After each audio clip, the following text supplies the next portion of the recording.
is week 1 or 2. The receivers are completely dissatisfied and not working well in practice. So it's hard for me to think that the Bengals are going to beat the Chiefs. The respect I would have had 2 weeks ago talking about the early season schedule, I don't feel it. I think the Bengals are more like the early season Bengals, and the Chiefs should take care of business. But why wouldn't I think it's going to be close? I mean, that's what the Chiefs do, don't they? Right. It seems like it. When they get in the red zone, here's the other worry. What about the red zone? When I was saying earlier that the Chiefs are beating the heck out of the Ravens, they were settling for field goals in the red zone, Danny. And that's the only reason why it was ever close. And so that could be an issue again. If they keep kicking field goals rather than scoring touchdowns, then the other team might find a way to keep it close. But I do think the Chiefs have a big advantage over the Bengals. Real quick, Tom Brady made his debut. Very mixed reviews. I only saw parts of the game. I did not hear a single word Tom Brady said, but even some of his most loyal backers said he's, just working his way into it, rusty, nervous, not really making, super insightful points. What did you think? Well, I think that his voice quality is not going to give him an advantage. You hear him talking to Danny Klingskill, well, you got all the advantage, Danny. Just whenever you speak, it sounds like you're a broadcaster, right? So that's a big start. You understand that, right? I mean, yeah, I do. That matters. Forceful voice, something about it. It just seems a little soft and high. He can get by that with some other brilliance, but it does not sound like John Madden. So I think he's, in second place, or his treadmill goes up immediately just because of his voice quality. Okay. Like when he gets mad on the football field and you heard his voice speaking when he was upset, there was a different presentation that he's not going to have as an announcer. Okay. Secondly, to think that just because a guy is a good football player, he should be a good announcer, to me, there's little correlation. So the buildup for him is unfair.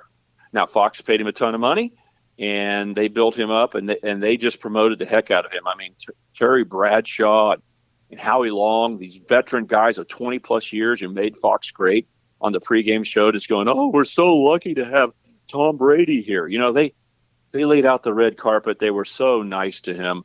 So where was he? Below average. Voice quality totally below average. Not that insightful, much like a rookie broadcaster, and maybe he doesn't have it. Joe Montana did not sound like a broadcaster when he was given a chance. My guy, Roger Staubach, went right to the booth, Danny. He went to the National Football League, and he got to do a few games on CBS, and he didn't stick with it. He wasn't Len Dawson. He didn't take to it, and he said this wasn't for me. Joe Montana didn't take to it, said this isn't me. I don't know if Tom Brady's going to have to do that, and it's too early to predict. But other than the hype of, hey, this is Tom Brady, I will give him a little bit of room to breathe, Danny, because he's probably got too many experts in his ear telling him what he should say. And his best chance, if he just gets edgy. And right now, I don't disagree with his approach. It's probably more my approach. He is more positive and friendly on issues rather than going to the negative. He's actually he's not attacking the players. He's not overreacting and calling something stupid that's not stupid. But that approach isn't going to work in America today. It's a little too soft. He's going to have to get a little more hard-edged and take some shots at some people rather than, hey, this quarterback, he's a good quarterback. He has a great arm strength. He talks about all his positives while Deshaun Watson getting dominated. Right. Dominated, Danny. And he had no criticism for Deshaun Watson. No statement even that this dude's lost his confidence. He is not thinking straight out there right now. This is what happens when you're not tough or something. He's going to have to come with some sharp comments to gain America's attention. But I feel bad for him because just because he played football good does not mean he should be a good announcer. Do you agree with that? Yeah, I mean, they're two different jobs, man. Oh, and it hasn't always worked for sure. We'll see if I think he's going to try. I think he's a guy who effort has always been something that is part of his DNA, but that may not be enough. Let's turn to the college game. Guy in the world. I'm going to say this, Danny. The happiest guy in the world, it should be Tony Romo, because Tony got lucky and hit it big. He got lucky that he predicted those Chiefs plays against the Patriots with everyone watching. And he's a guy who just, he doesn't prepare. He doesn't, like everyone else does necessarily, doesn't dot every I and cross every T. That's how he played football. That's how he plays golf. He misses putts he should make. Right. He's he's a tease, okay, if he's your quarterback. Or if you're rooting for him in golf. He should win in the tournament, but he doesn't. But I tell you what, when you flip him on after you listen to Tom Brady, then you're like, wow, Romo's really good. So because people are getting a little tired of Romo just being Tony Romo and not really being as great as his reputation is, And John Madden, when his reputation got so big, he kept bringing it somehow, some way. So it's hard to live up to the expectations, but Romo should be happy because he sounded really strong and good compared to Brady. Let's turn to the college game, and we said sort of three layers. I said this in the open of games for our local teams. Kansas State, who will play Arizona on Friday night, and that looks like a very intriguing game. The Cats weren't great. They were dominated in the first half, but they have sort of the DNA to get the job done. They get a scoop and score. There are a lot of things to pick at, but the Cats got the game, and that's the most important thing.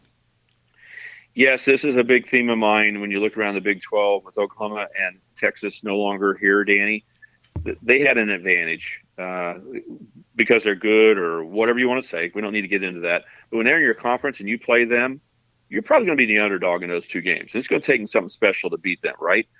They're off the schedule for the Big 12 teams, okay? You have a chance to win every game.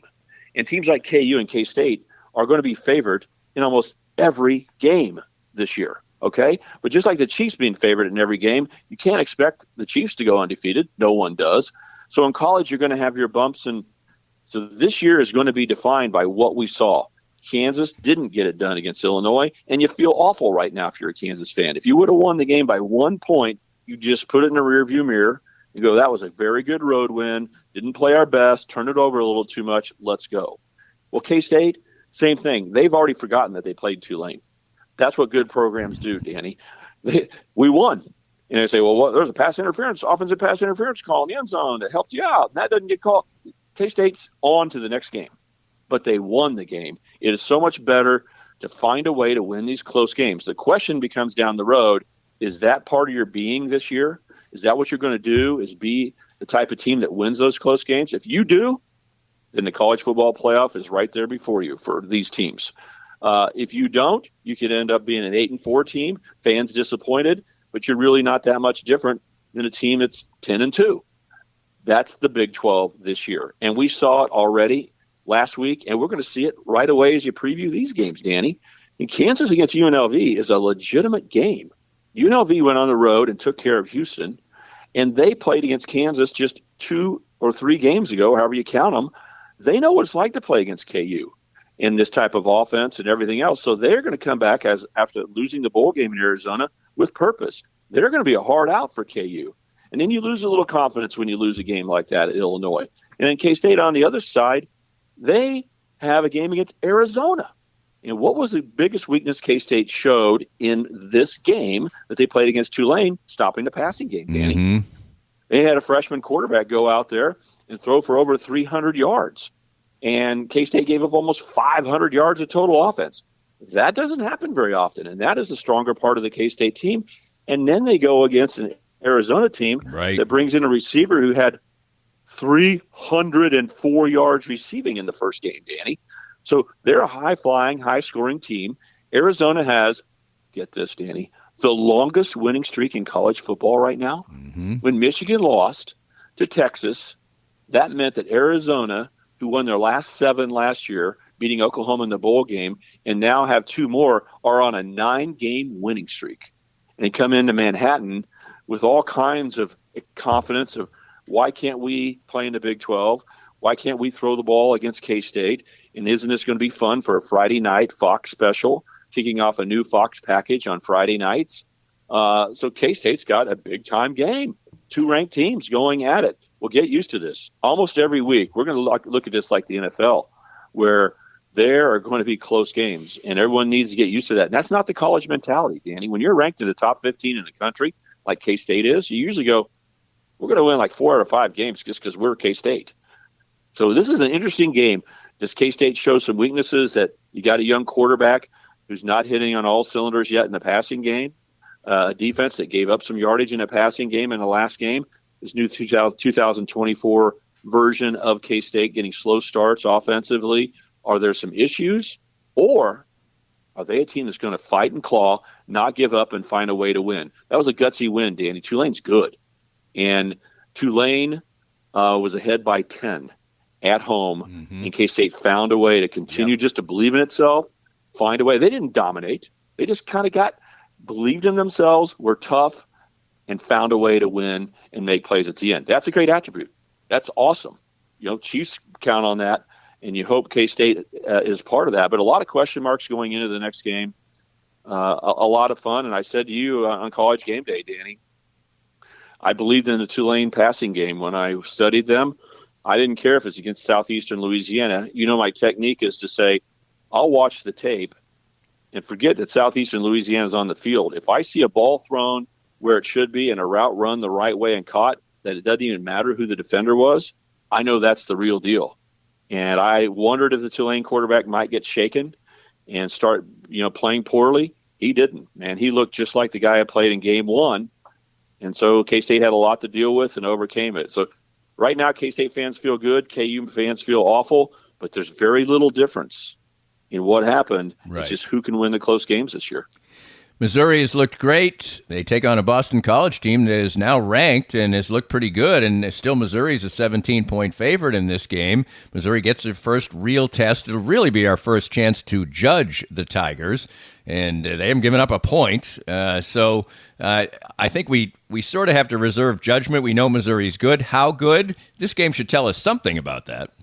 Yeah, no doubt about it. It's kind of welcome to college football, and it's not cut down to how good Missouri is because they shut out two teams. So they've done everything that they should do.